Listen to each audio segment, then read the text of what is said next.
Hello and welcome back to Tabletop Dubshot, a live-action D&D game with all baristas. I am Renee, your dungeon master, and with me is Bela, who plays Valentina, P.E., Mbuka, and Jordan. as Pierce. Last we left off, our party left to go meet up with Weaver Stormsong, the newest queen of Numir. Post attack, she had to sneak out, but she wanted to meet up with her friends since she was unable to because of the lockdown on the crown. Some news were announced that the letters that had been sent amongst the group of friends had never been received by any of them. She told them that she would meet with them in the crown room the next day with some more news. Pierce had his interview with the Lanterns of the Crown and was told to expect a response in the next few days. The party meets up with Weaver and Helena, and they are told that they have a lead that the assassination attempt could have originated from the Leaning Tree, Buka's current place of employment and home. They agreed to help the investigation since they would draw less attention to themselves than a group of guards. They went back to gather the rest of their supplies when Weaver sent them a message to head back to the tower to expect some news that they should hear in person. When they get there, Helena announces in front of everybody that the newest lantern was not Pierce, but rather Gilmore, one of Val's parents' business associates. And that is where we are now. As you guys are in this upper courtyard area underneath the tower, and there is this round of polite applause as the courtyard it's not even like an official announcement in the sense of like no huge ceremony was brought in. It just seemed almost like haphazardly brought together as people are in the courtyard kind of awkwardly clapping their hands as they were stopped from doing whatever it is that they were doing. But as you guys look around, you guys don't see Weaver at all. And so you guys are kind of left to your own devices. I thought we were supposed to meet. Well, I guess it didn't really say that we were going to meet her here, but she wanted us to come here, right? why would she tell us to come here just to hear that? And I turn to Pierce and I say, buddy. And I hold my arms out for a hug. I know you really wanted that job. And I start to hug Pierce. I go over the top because I'm taller than him. That hurts even more. I think Pierce would be visibly, I don't think upset is the right word. I think he's just kind of, I guess, disappointed. Even though going into all this, he was like unsure of what he really wanted. But after like getting back with his friends and like seeing Weaver and talking to his mom, it just like everything seemed to start to make sense. Pierce doesn't hug Buka back. He just lets him hug him. I think with the lack of reciprocation in this hug, Buka just hugs even harder, which somehow feels weaker than the original hug. Val grabs Pierce's hands and like forces them to go around Buka. Just give him a hug. Pierce's hands like hit his back, but he's so small. My like arms like cross behind him, and then with one hand I just like tap 3 times and then put my arms down again. Just before I release from the embrace, you feel a single tear drop onto your shoulder. I think it might be raining. I don't know. I don't know. Buka. I am a little confused, but I think before anything, like Val said, I think we need to talk to Weaver before we assume anything. I think it'll clear up some confusion. I think you're rationalizing your feelings. It's what's happening. It's okay to be mad about this. You got led on. You don't rationalize your feelings? No. Everyone go ahead and give me perception checks. Perception. 17. Oh, I get a +0 to Himbo. 16. 16. Okay, everyone got above 15.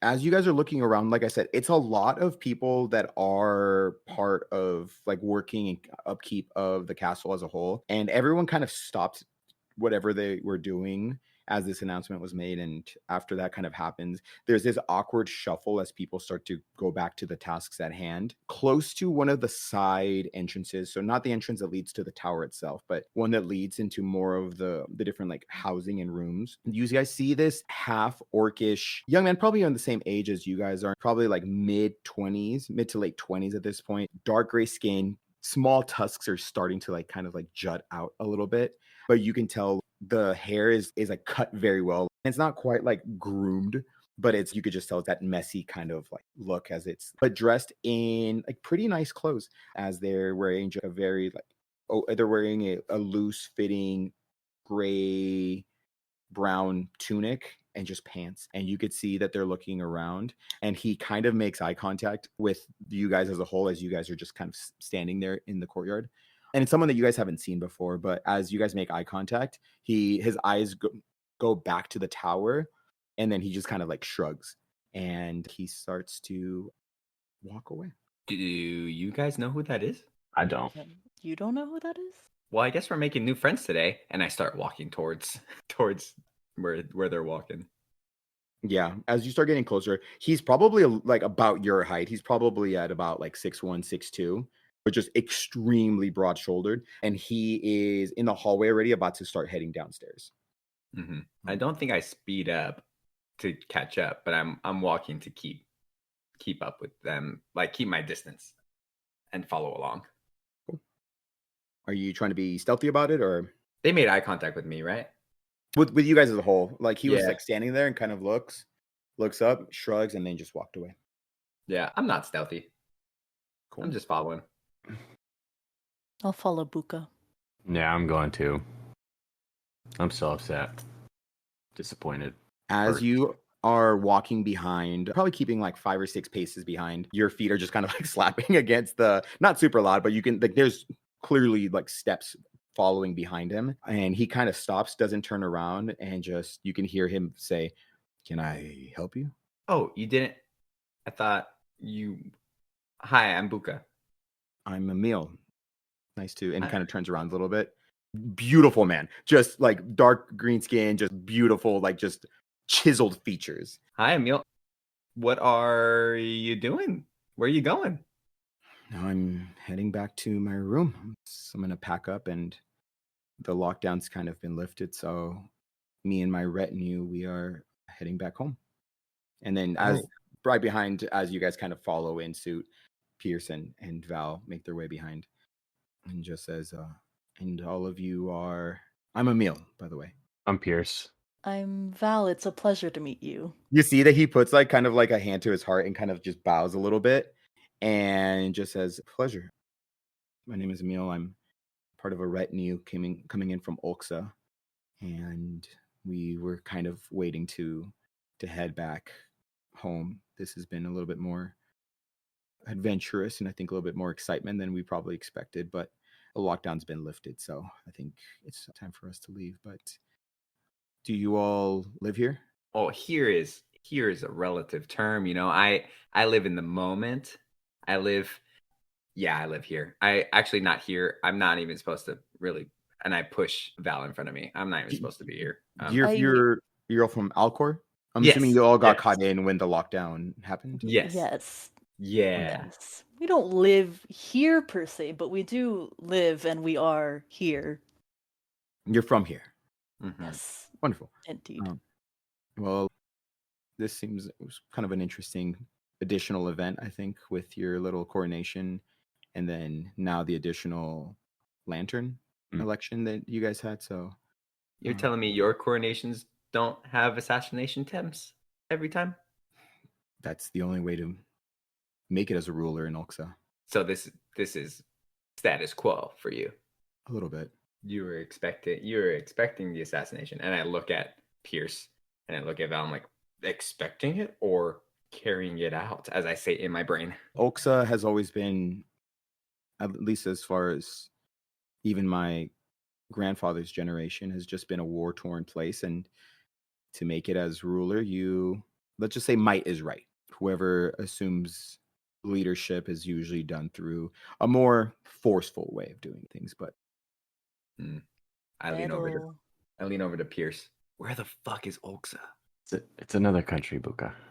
Okay. And we are in a country right now too? Yes. Okay. Perfect. Well, yeah. Okay. Well, if there's nothing else, I assume you guys have much to, I think, get to. But like I said, good luck with whatever that was. I want to hear more about your coronations. So they just fight and it's bloody?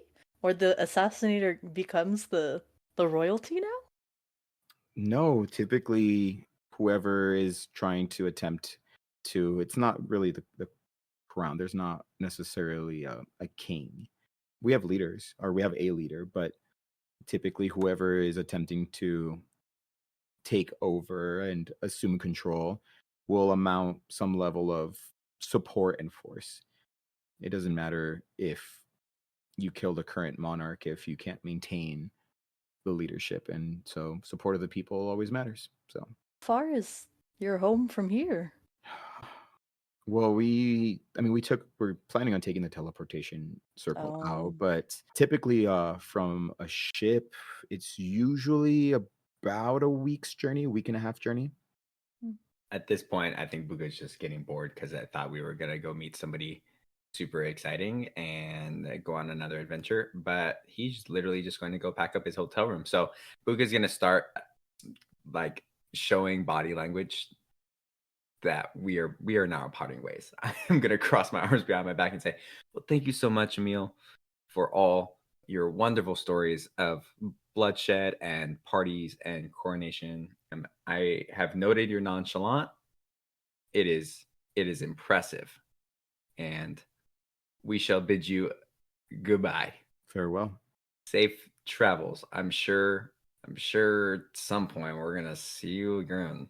Wonderful. Well, good luck with your new lantern. So He's so creepy about it. I don't understand. I'm Why turning does he around. know what a I'm turning lantern around and is? walking away. What does he even know about? Did he put it? What the heck? Pierce, if you want to give me a history check.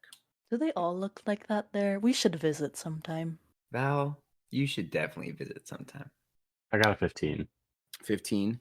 With a 15, I would say that you know that the current monarch of Ulxa is a half orc. I mean, they might be related or they might not be, but Maybe it's like him. that's something that like you're like, oh, like the current leadership is, also a half orc. So I think that's just something that kind of plays in your brain a little bit. I was gonna ask if I could roll perception if I notice like anything specific about either like the colors he's wearing or Yeah, if there's any like emblems or like crests on his clothes. go ahead and make a perception check. 60? You notice that as he was kind of talking with you guys and as he starts walking away, you notice that he has these silver bands on both of his wrists. They're probably about like an inch thick. Go in, they're very like form fitting to where his like wrist forearm area is. And you know that the current like monarchy like that family will typically wear that as like kind of like, so it's not a crest necessarily, but it's kind of Right. like symbolic of theirs. So Got it. cool. Cool. And he walks away. What would you guys like to do? I'm walking back to the top. I'm gonna walk back to the courtyard and be like, "Gosh dang it!" I think we're not really sure what's fully going on, and I don't know when we're going to hear from Weaver, so we should follow our original plan and head down to the Leaning Tree. First stop, Pierce's house, and I just kind of smile and start walking back towards his house because I forgot my bag and my laundry And your new pants. and my new pants. I need a new set of second blues. What time is it ish right now? Time At to this look for other point, jobs. it's probably Time to network. around. At this point, it's probably around like 4 in the afternoon. And I mean, this is something that I don't know if Buka would share or not, but like the typical crowd doesn't come in until later. Mm-hmm. Yeah. And I think the original plan was you're going to come in for your shift, basically. Yeah, I was gonna come in with them and just kind of say hi to everybody and introduce them to Hecken and kind of get to know, kind of introduce them and get that relationship going. As we're walking back to Pierce's house, okay, so we go back to your house. We grab my stuff because I'm going back home. We eat dinner because I just work at the Leaning Tree. I cannot say that they have the best food, so I recommend eating now, and then we can go. I was going to ask. So eat my mom's food, then go to the Leaning Tree. Correct. Yes. Do we have to change for your work? You don't have to change. No, I have my uniform. No, but we're Back in gonna my stick out though. Like your regulars are gonna know something's up. I look at them. I look up and down and see their formal-ish attire. And I Our say, formal attire that is our casual. I pretend to bend down to like tie my shoes. I grab a handful of like dirt from the ground and I stand back up and I just throw it at Pierce. Just Pierce. I just throw it at his chest. I go, that'll do. Then start walking back to Pierce's house. Do my clothes even get dirty, or does most of it just fall off? Are they so full of stars? There's this just random spot of just dirt somewhere on the torso, but the rest of it is fine. So you could probably just kind of rub it off a little bit. Perfect. Cool. You guys head back home, and as you guys are walking in, your mom is just kind of cleaning and organizing a little bit, but you see that she kind of greets you guys and kind of lets you guys do your thing. I feel like you guys have probably a little bit on your minds as you guys are starting to game plan a little bit. I gather my things and I tap my clothes to make sure that all of it is there, and I tie up that bag so that way nothing can fall out. And we get ready. I'm getting ready to head back to the Leaning Tree. Are you guys gonna like just kind of eat, get your stuff, and then head out? Yeah, I think so. plan on wasting any time really. You guys you guys have to wait like a little bit as you guys kind of let your mom know, Pierce, that you're gonna be heading out soon, and she's like, okay, I'll start preparing food, and she goes and starts making some food for you guys, something just quick, and then just prepares like a simple broth for you guys as the smell of like spices and the food starts reaching the rest of the house. You guys eat quickly and you guys start making your way to the south part of the city. At this point in time, the celebrations have kind of died down. So a lot of the carts that you guys originally had seen that were lining a lot of these streets at this point are just fully gone. And there is some level of traffic as people and carts are making their way to and from different businesses. There is still kind of the commotion of just living in a big city as you still hear certain like vendors trying to like draw your attention as they're trying to make their sales, especially since a lot of the tourism has already left since it's been about 2 days since the coronation. And so it's still like a packed city, but it feels oddly empty based off of like the earlier traffic that had kind of come in. And now it's just the usual amount of traffic and people walking to and from. But you guys start walking and you guys start going from a more business focused markets. And then as you start heading further and further south, it becomes a lot of residential. And a lot of the houses are very nice and well kept, splashes of color. And as kids are running around and there are different you start to see like different almost like modes of or magical means of communication as you start to see either messengers with different bags holding letters. You also start to see similar to the way that Weaver had communicated with you guys, but you guys start to see in the air, not an excessive amount, but random little like sheets of paper that have been shaped into different flying creatures and animals as they're flying around. As you continue further south, the buildings start to go from very nice and well kept, splashes of color as like the houses have been painted this reverberant yellow and light blue and different pastels, and it just like feels bright and vibrant. And as you start heading further and further south, it starts to become just a little bit more grayscale and a little bit more unkept as you notice that there is less and less traffic as you start heading towards the southern part of the city. And after about 20 or 30 minutes or so, Buka, you start to kind of see familiar homes and businesses, and as it's less people out and about. But at this point, you're probably just down the street from the Leaning Tree. I think as we are walking through town, obviously Buka is leading the way, but you can tell that the tension that was in between Buka's shoulders while we were in the capital, while we were in the keep, kind of relaxes. And you didn't realize it was a short stride, but a very stiff stride that Buka had in the keep kind of loosens up a little bit, feels a little bit more fluid, a little bit more natural.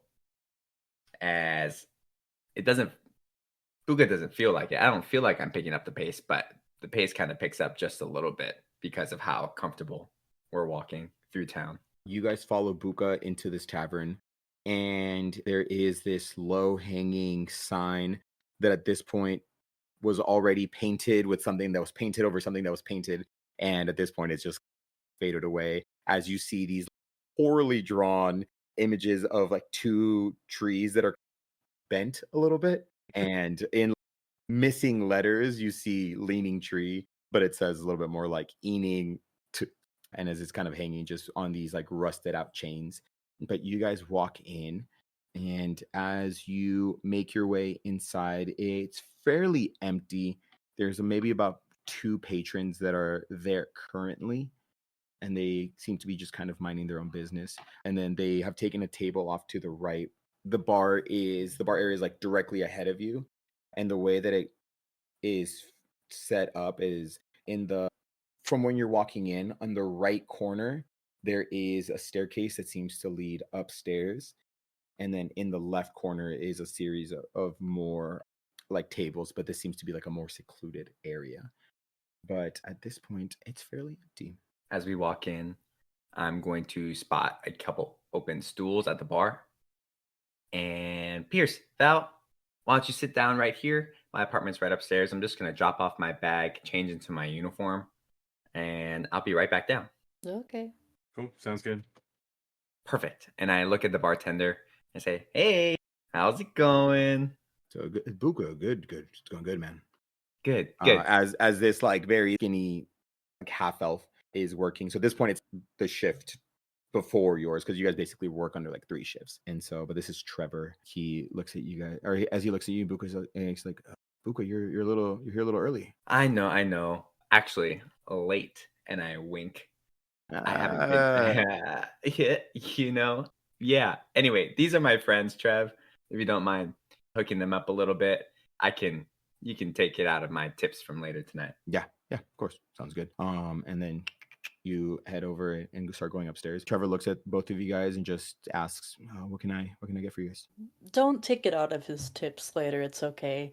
And I like push a gold towards him and just this should cover something, right? The gold coin is on the counter for a millisecond before it just fully disappears, and he looks at you and just says, it'll cover a couple of drinks for you. And he turns around and he goes into some of the barrels and starts pouring out. For Buka, as you head upstairs, what are you doing? Yeah, I'm gonna make my way back into the apartment, and I have my secret lock box stashed away underneath a board, and I'm going to put the circlet in that box. As I stash it away, I think I'm gonna put my rapier and my sheath down on its stand and get dressed for work. Yeah, I've got like a brown vest. It's a slightly darker brown than my actual coat color is, but you couldn't really tell what color brown my coat really so much tans and browns. Yeah. It's just a brown vest. It looks pretty well made until you look really closely and realize that the stitching on it is actually painted on. It's stained onto the vest. There's no stitching. It's just one piece of leather. And I put on my pants. They're kind of flowy, but they tighten up around my calves, so that way my feet / paws are free and not stepping on anything. Those are a dark purple, very, very dark purple, almost black if you didn't really notice or weren't really paying attention to. And then I throw my little half apron on as well, as I look at the clock and realize that I'm 4 hours early for shift, and I'm already dressed, and I'm going to go sit at work in my uniform, and hopefully nobody asks me to do anything. I also grab a couple copper pieces, put it in my pocket, and I make sure I have my scarf ready to go, my red scarf. As you guys sit, everyone go ahead and give me perception checks. And at this point, Buka has joined you guys at the bar. 19. 5. Natural 1-5. Perfect. At this point, I assume Buka is kind of like talking to Pierce about something about like, oh, look at this. Or like, that's where someone I'm threw sh- up one time. I'm showing all my little knickknacks. And there, right there in that corner, that piece of glass. Yeah, I dropped that last week. I'm trying to see how long it takes for somebody to pick it up. Nobody here sweeps or anything. And I look at Trevor and I give him the eyes because I know Trevor doesn't sweep the floor.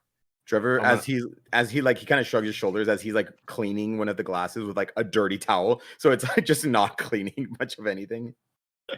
gonna lean when as he's like telling me this. Buka, do you sweep the floors? Pierce, as I said before, I'm testing everybody else to see if they sweep the floors. If I sweep the floor, I'm just gonna pick up my own experiment. So why would I do that? And I point to my head. I'm on the level, dog. So that's what your 5 looks like.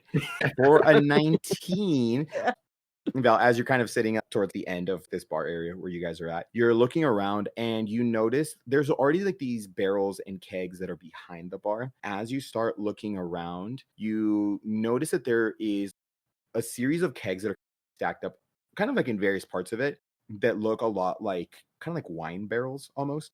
But as you start looking around, you start counting 1, 2, like you notice that there's about like 10 or 12 of them spaced around. And it seems like there's like some big event or some like party that's going to be happening soon, as there's just a lot of barrels, like drinking barrels. But it's like to the point where it's like there's already like all the ones that are behind the bar plus everything else that's it's like almost they ran out of room behind the bar and have had to like try to find a place for it around.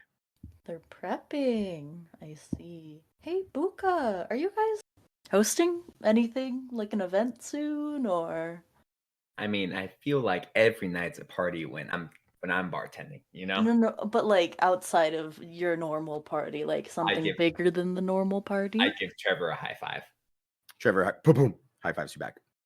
And I look at Trevor and I say, hey, are we having a party? Is this? He leans like in a little bit as his arms are on the counter itself, and he just kind of, honestly, I was going to ask you the same thing. Bro, am I about to be all by myself with this party tonight? I honestly don't know what Heckin is planning on, but all the wine barrels were already in. I was just told that it's for an event tonight, so I'm assuming you're going to be short staffed because it's just you working tonight. But yeah, as far as what event we're hosting, honestly, I didn't know. Short staffed. I can help. Yeah. So You don't even have to pay me. It's fine. I'll pay you. Oh, for free? Yeah. You work for free? Okay.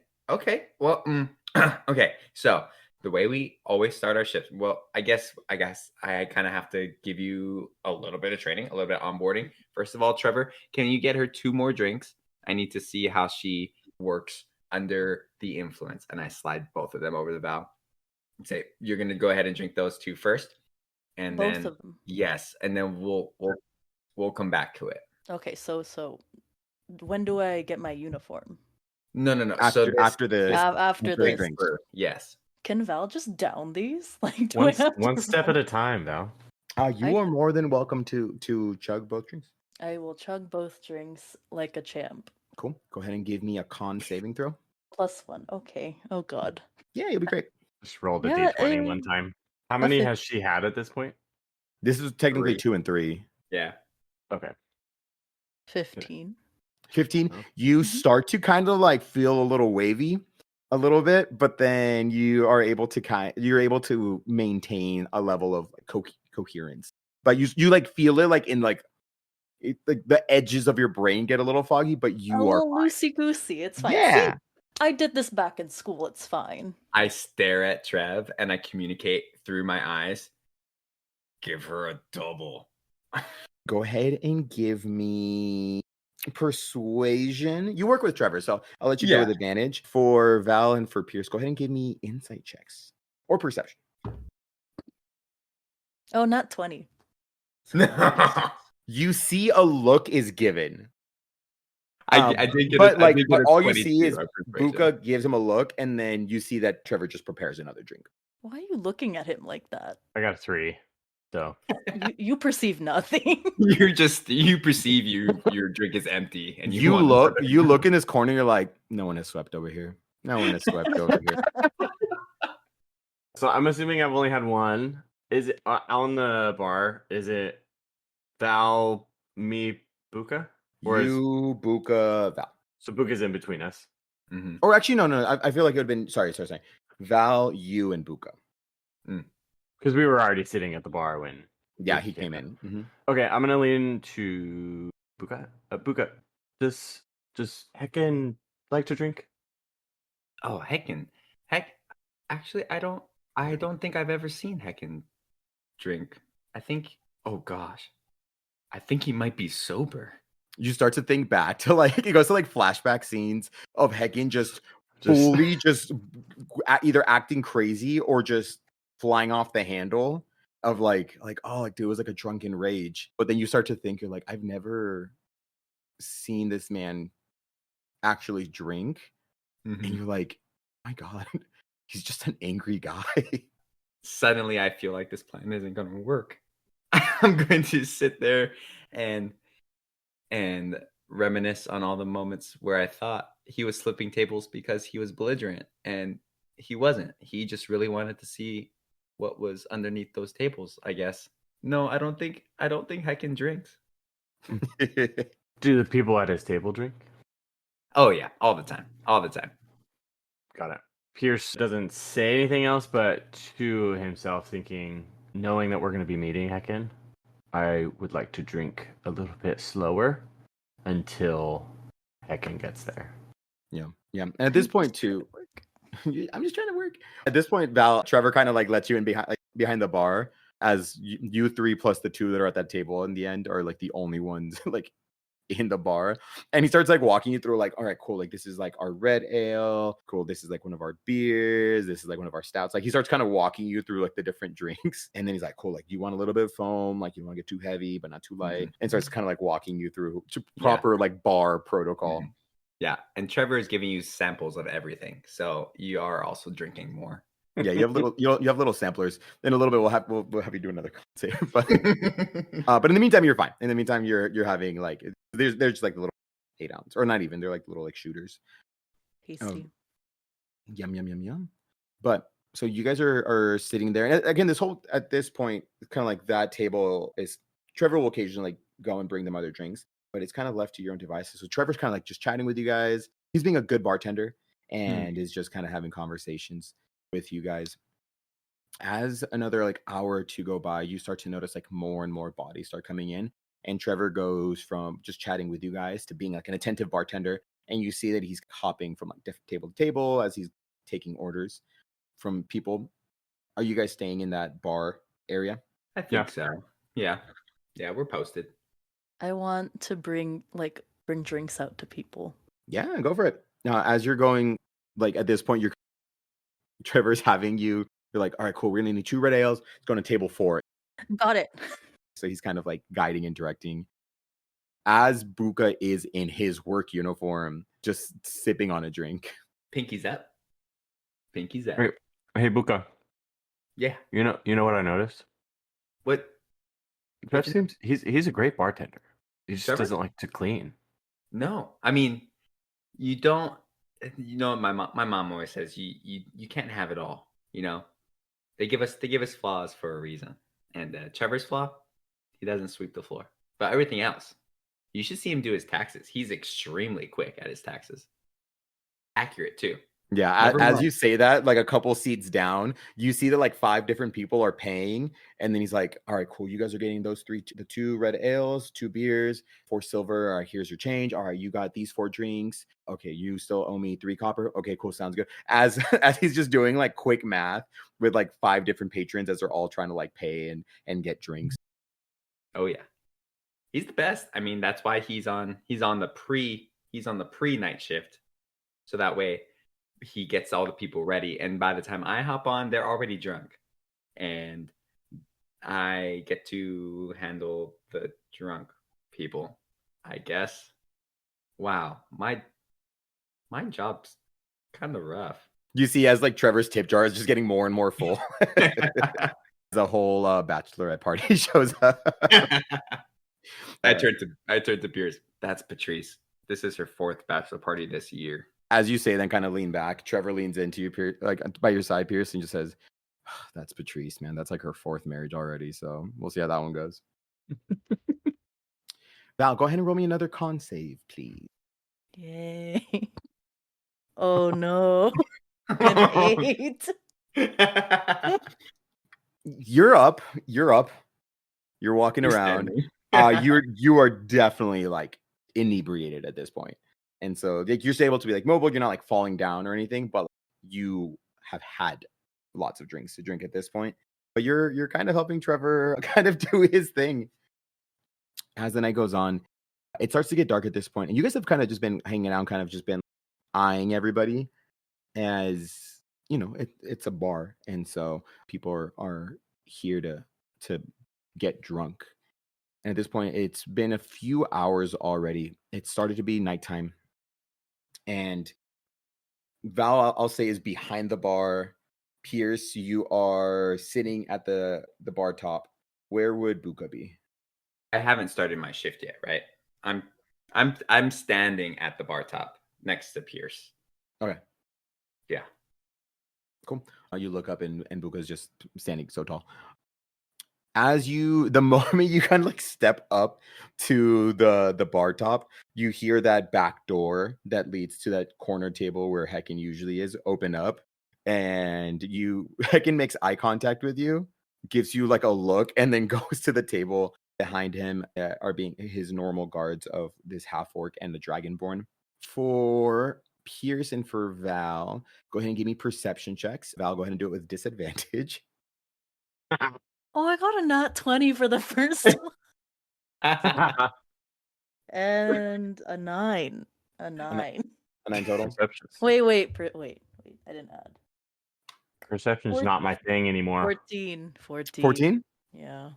Oh, What did Pierce get? I got a 14. 14? Cool. Yeah, you both got a 14. As all this stuff happening, it's to a point where there is, again, it's not like slammed in there, but there's definitely, it's a lively place. There's just a lot of talking and yelling. You guys can kind of hear like arguments starting to brew over in the corner. Like it's just a lot of excitement. And with the 14, you do notice 3 figures walk in, but instead of using the door that you guys had walked into, they're in that kind of like corner reserved area. You guys didn't notice it at first because it looks like it's just part of the wall, but it is a door and it is just fully flush with it. And so this older looking dwarf, very like dark gray hair and like a series of braids, as well as like his beard is in a series of braids, walks in, as well as these, and like they're just wearing like basic leather armor, but there is like a dragonborn and a half orc that walk in with him. Mm-hmm. Mm-hmm. I lean into Pierce and I say, "Okay, are you ready?" Let's do it. Is he here? He is. Why don't you wait here, get Val's attention, so that way he's not wandering off For the whole bar. You gotta stop. Yeah. I don't know where she got those Jello shots from. We don't have. That's not on the menu. But if you can rein her in a little bit, I will go start with Hecken. Is Val at the bar top at this point, like waiting for drinks or anything, or is she delivering? I think she's on the bar top singing "Save a Horse, Ride a Cowboy." I'm working late. That's a question for Val. No, I think I'm just chatting to some patrons about how you guys don't have Jello shots here, so I brought some. Do you guys want some? Oh yeah, that sounds great. Yeah. Patrice is like, oh my gosh, that sounds so good. Girly Pop, it's a lemon drop recipe. I can tell you how to make them. Maybe tomorrow, but like, Please do. I know my future husband's gonna love it. I know he's gonna love it. Congrats to you. Oh my god, thank you so much. I can just hear, oh my god, I love Jello shots. Is this table close enough that I can hear Patrice say my Everyone. husband's gonna? For the sake of comedy, 100%. I'd like to, because I'm assuming Trev is still at the bar, so I want to like loud enough that he can hear me, but no one else. Like the next one or the one after that. Like which husband are we talking about? He's like, dude, I've lost track. I'm pretty sure this is her four, but as he has like a tray full of Jello shots, he's like, I don't know. And then he goes and joins where Val is. These are so good for your tips. Like, look at that jar overflowing. You should do this every night. I think you're right. I think you're right. So as this is happening, Buka, you step over to this corner area. And I mean, you understand the why behind it. I'll say with the 14 earlier, this is something that you guys did not see with your 14 rolls. But as the bar area and all the tables and the bar seats have been taken up, this corner area has remained oddly vacant in this entire time. Buka, you would understand the why, as it is an unspoken reserved table. Yeah. I'm gonna walk over to Heckin's table and dig into my pocket and pull out one of my coppers and slide it across the table to Heckin. As it clinks, I'm going to nonchalantly stand there and then smile and wave back at Pierce and Val, showing that I'm happy to be here. This is why we came. It's a party, and Heckin's here finally. And I'm going to turn to Heckin and say, Heckin, what the heck is going on? What happened at the coronation? Do you know anything? I was going to ask you the same question. Oh my god. Because of that whole thing, I almost got caught. I was scot-free. I was in, I was out. I was going to ask you the same thing. It's supposed to be a quick mission in and out. And then all of a sudden, I hear stories of explosions happening. Okay. What happened? Well, obviously, I was in there. I did my thing. I dressed up as a guard. I got dressed up as a guard, and I went on patrol for a couple hours. Their job, honestly, sucks. Thank you so much for letting me be a bartender. It's a lot of I fun. made my way up to the coronation area. I went in. I secured the package. It is currently in my lockbox. However, because of the assassination attempt, I am now in charge of an investigation trying to figure out what happened at the coronation because my best friend, one of them, almost died. Also, she's a badass wizard or something now. I don't know. She can take care of herself. I don't know why I'm supposed to be. Anyway, they think it's you, dog. Just so you know, they think it's you. Please look at me. Please tell me it wasn't you. Buka, I have zero clue what you're talking about. Go ahead and roll a insight check. Insight. Props. Is a 21. 21. As he looks at you, there's this look of you share the part of they think it's you. That there's like a moment where like he doesn't like show a lot because he's still like a pretty solid businessman, but you could tell there's like a weird twitch in his eyebrows as you see him look down as he's thinking, looks up and just says, I don't know what you're talking about, but I don't know why they think I would be the one to do it when you've worked for me for how long now? 10 years. Oh, okay, 5 years, but you've been working for me Well, for. Hey, time flies when you're having fun, right? That's what I always say. But when have I ever done something like this? Never. But I also know you want to achieve greatness in this lifetime, and I'm glad that this isn't the path you chose for that. What does killing the current queen do for me? Buka. Instability creates bad business. Political instability creates worse business. I always thought you tended to thrive in chaos. I know how to navigate chaos, but that doesn't mean that I thrive in it. I have so much to learn, and I dig my face into my claws. Buka, this is something that I'm gonna look into, but we can talk about that in a second. Okay. First things first, though. Packages. Yeah. Wonderful. It's in my apartment.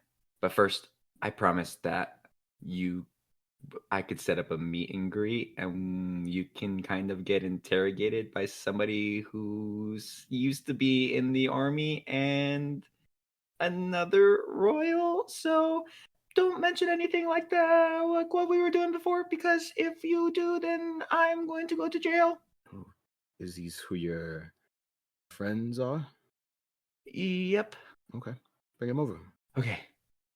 Whew. And I turn towards the bar and I wave at Pierce. This whole time, Pierce has been like essentially holding on to Val because she's just in the zone trying to talk to customers and serve still. I'm getting so much money. Why do people complain about working? This is so fun. Trevor's like, it's a lot of fun. It's a lot of fun. As he's keeping all the tips. I wave at them and I beckon them over to us. Beckon him over to Hecken. Mm-hmm. Beckon to Heckin. Mm-hmm. Mm-hmm. Cool. Am I able to? Is Val focused now? Val, are you focused? You remember why we're here? We're headed over to talk to Buka's boss. Oh, yes. Yeah, That Hecko guy. Got it. Hecken. Heckin. If you want to work some more after we talk to him, Heckin. Right. feel free. My boss now. Got it. Sure. Oh, God. Before they get here, I'm so sorry. Anyway, Hagen, this is Pierce, and this Pleasure. is Val. Pleasure. As he sticks out and shakes your guys' hand. I am trying so hard to be sober right now, and I think I'm overcompensating. As he's shaking Val's hand, he like hold on to it for like a second longer, leans in just to like look at your eyes and just says, okay. And then lets go and sits back and just says, friends, thank you for making the time, I guess. But I was told by one of my associates, Buka, that you all had questions for me. We do, and honestly, I feel like we should be the one. Thank you for making the time. Obviously, we're intervening into your life unexpectedly. No problem at all. No worries. But what can I do for you? Can I have a job? I'm sorry. I would love to work here. It is so fun. I grab Val by the shoulders because she's leaning over the table now. I hold her straight up. Can this be an interview for employment? Why not? I Do you have see any from behind prior Val, I go like I shake my head no. work experience? As he looks over at Buka. Yeah, I work every day. Oh, I mean, I would just have to, check in with some references, but I don't see why. Listen, if you're a friend of Buka's, I trust you. And we're a friend of the queen, and if the queen says we're good people, I think that's good reference. I put my agree. finger over Val's mouth as she's yelling, "Friends of the Queen." Shh, shh. It's okay. I look around to see if anybody heard that. Go ahead and make a perception check. Oh no. 14. 14. Looks Yeah. like there's just a rowdy mess going on. Okay. Nice. Okay. Thanks, Val. Yeah, that is not necessarily why we're here, but What do you mean? if you don't mind talking to her after we of get course. some of this out of the way, then I'm sure she would appreciate. She's just having a good time, as you can see. Mm-hmm. Lovely. But how can I help you all today? Right, of course. So I think you probably heard at least a little bit of what's happened. There was an assassination attempt. The keep was attacked, essentially fully, almost came down. And from the information that we were given, the only thing they have to go off of is that some people involved and or information was coming from this bar. And at this point, Buka was with us and heard that information, and he spoke on your behalf, said that he knew the owner, that it was his boss, and knew that you personally wouldn't be involved, but that nothing really happens here without you knowing. So just curious if there's been, I'm sure in the bars, these local bars, probably a lot of regulars. So if you've had any not so regulars lately. This is worrisome indeed.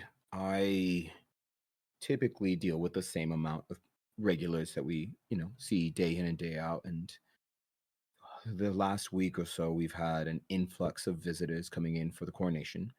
And Right. so seeing new faces wasn't exactly and seeing new faces wasn't exactly like an odd thing.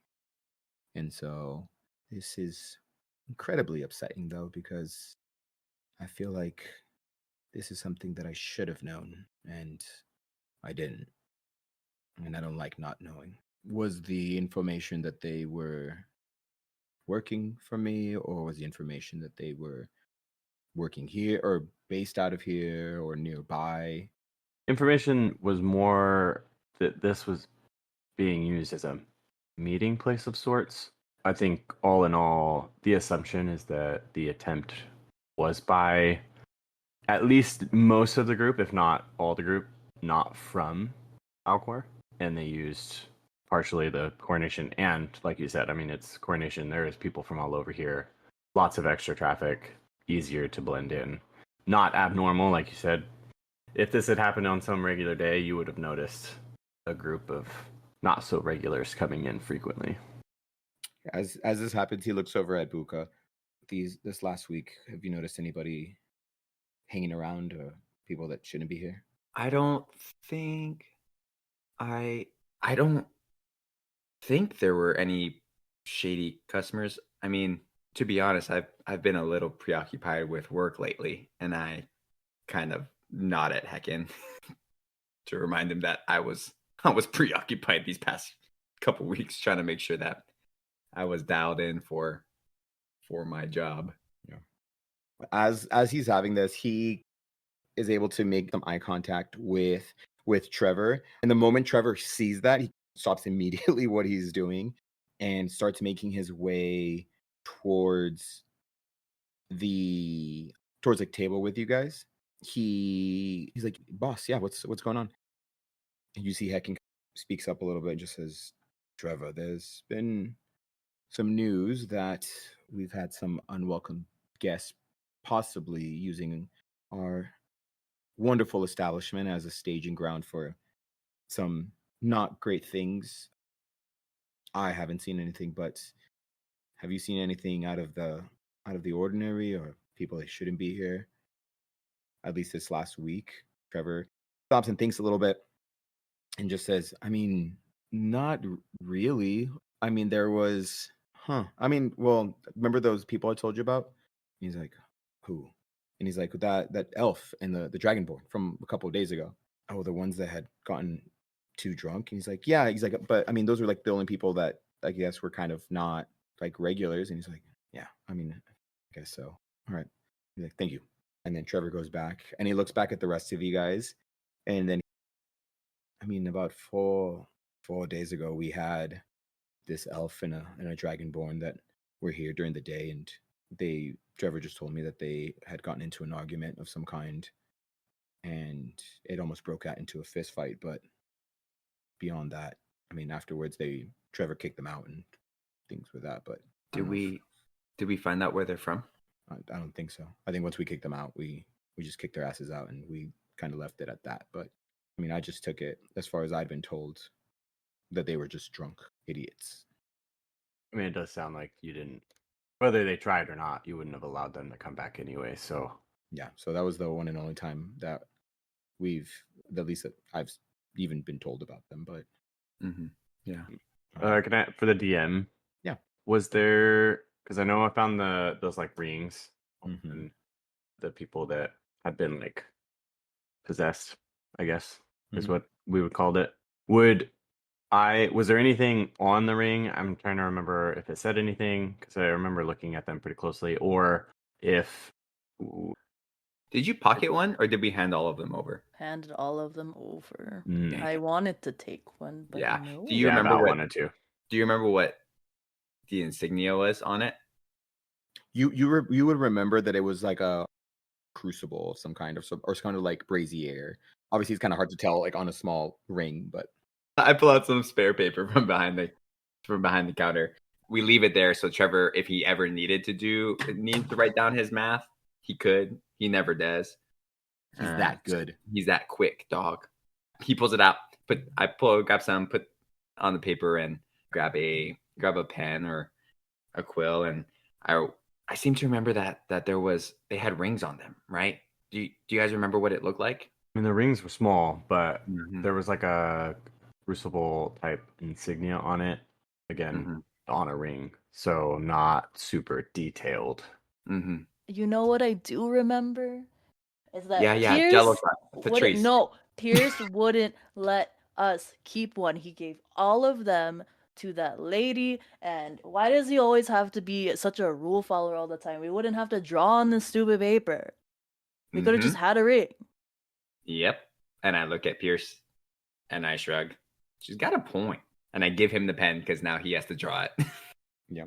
Yeah. I mean, I'm gonna give my best attempt. Would I roll for that? I mean, I would have seen it the closest, but Yeah, no, I won't make you roll for something like that. Because for something like that one, like I said, like the actual design of it was pretty simple.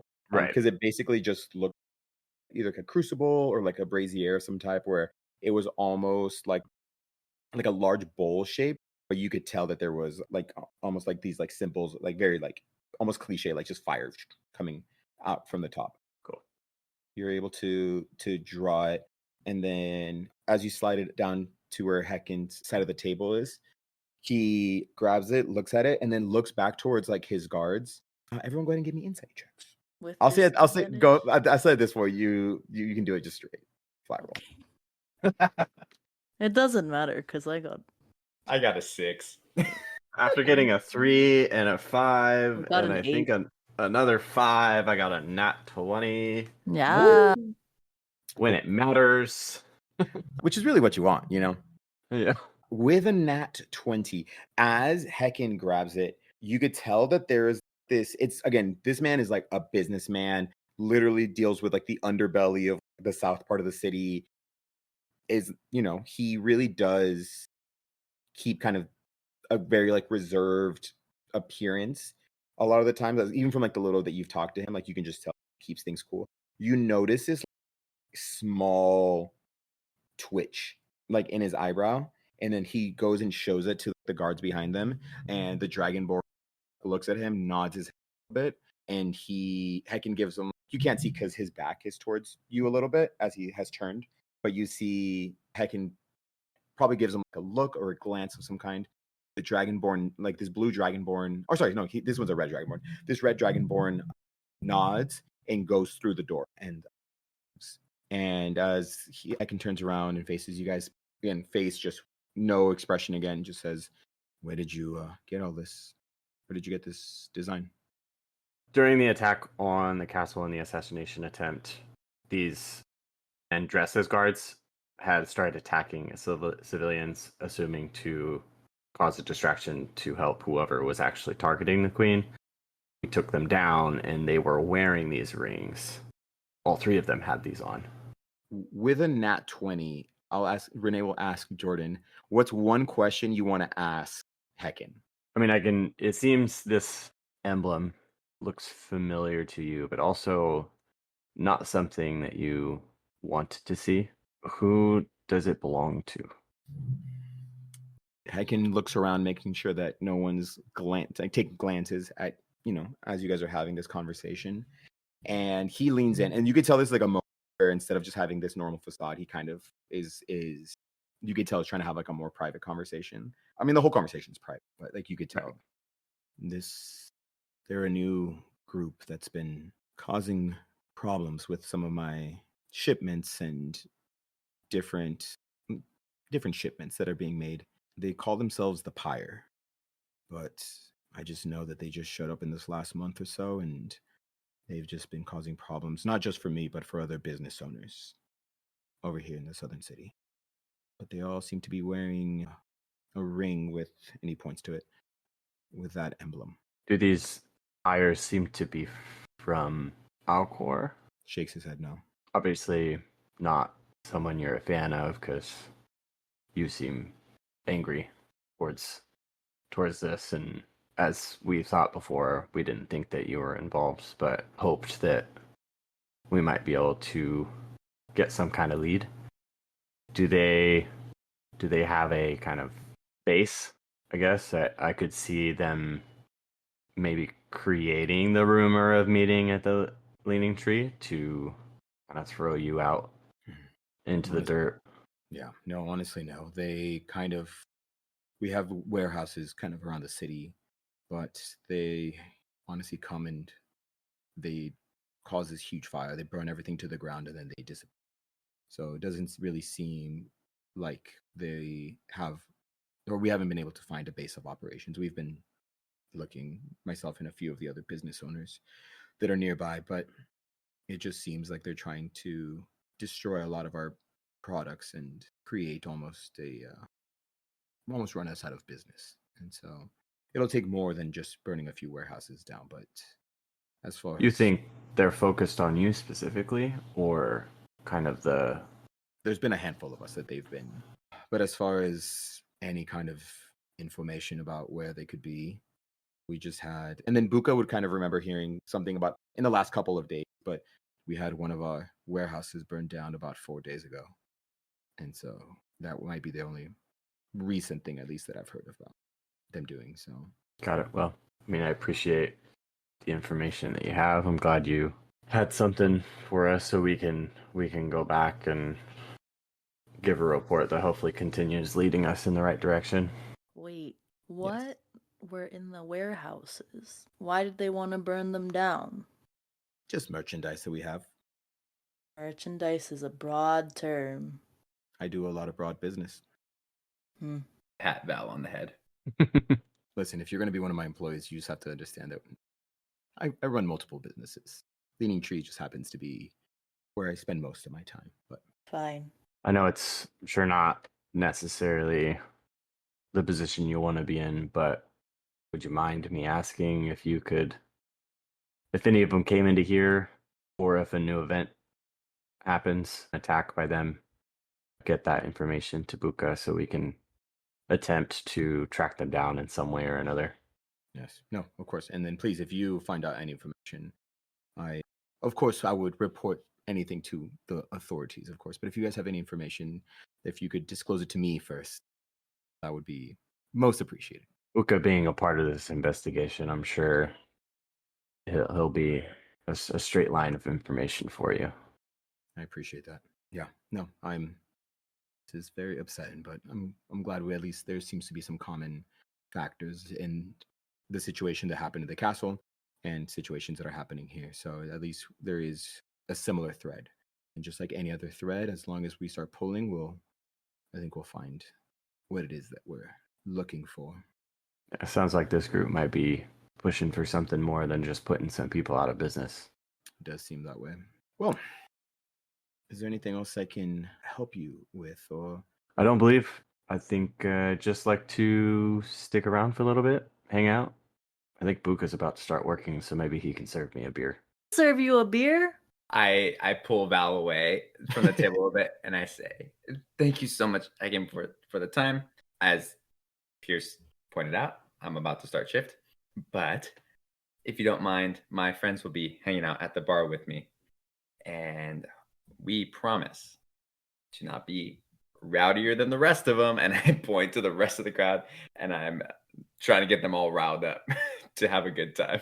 no, of course. Before you start your shift, Buka, I don't mean to put you out, but if you would be okay with just delivering a box to one of our warehouses and just dropping it off for me. I have to, and then kind of looks back towards like the other guard and says, I think we have to go see about these new information that's come to light. Of course, yes.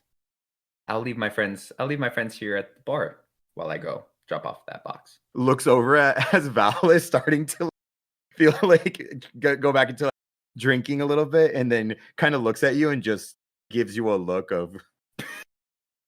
So you want me to? So I bring my friends? I didn't say that they need to leave. Oh, okay. But Okay. Is Val serving again? Yeah. I think Val all of a sudden has a sash on. She's part of the bridal party at this point. As you see Ekins like, Patrice again? He's like, he looks over, you don't need to, you can just drop it off. Okay.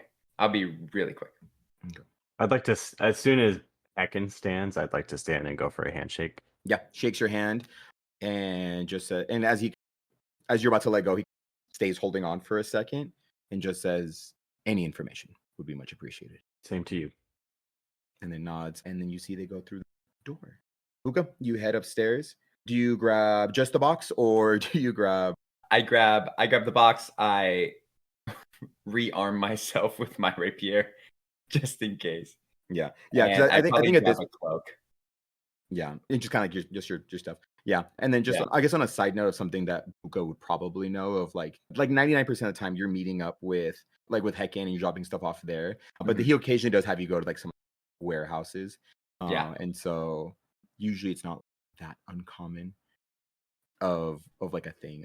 But usually, like, the one odd thing is that usually if he's there already, then usually you leave it there. So very rarely would he ever have you go, like, have it with you and then be like, actually, can you go drop it off somewhere else? Yeah. I note that he doesn't want, like, he's preoccupied right now. Yeah, once you can tell, like, even like you've known him well enough that no insight roll necessary. Once the news about this organization that's messing with his business, all of a sudden somehow tied in with what you guys are doing. Mhm.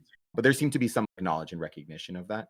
But yeah, so as he goes and and shakes Pierce's hand and lets go and just says, "Well, have fun with Patrice's bridal party." And then you see the motions with his head towards like all the barrels and just says, "This is so much alcohol.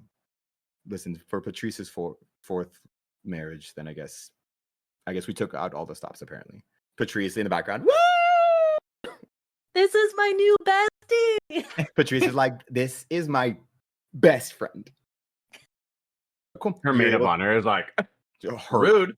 beyond recognition. But Book, I'll say you have kind of like a knapsack where you're able to, or like just like a regular packet, but that you're able to put the box in, and you can kind of just gather your cloak and like your rapier, like just I guess your traveling gear. But Yeah. Perfect. I kind of slip out the back really quick. I think I put on a jog just because I know that if I leave Val alone at this bar for too long, I don't know if it'll be good or bad for anybody. So I'm moving pretty quick. I'm gonna sit. Pierce will sit back at the bar and try and situate himself so that he can see Val as much as possible, but also is not trying to control her in any way because he can tell that she's just having a good time. I'm just keeping an eye on her to make sure that she doesn't get hurt. yeah, and you could see, again, like earlier, like he can't, and he kind of gave Buka a look of like, I'm not saying you got to get him out, but like, what the hell is going on with your friends? Like, get him under control, dog. I just wanted to start working. You head downstairs. Buka, you head on out. Yeah, I slip out. Cool. You guys continue. You're either working or just kind of drinking at this point. And then Buka, this is one of the warehouses that he kind of gave you the address for. And like, you've been here not that many times, but like a handful of times to just drop off certain merchandise that has been found or acquired by you.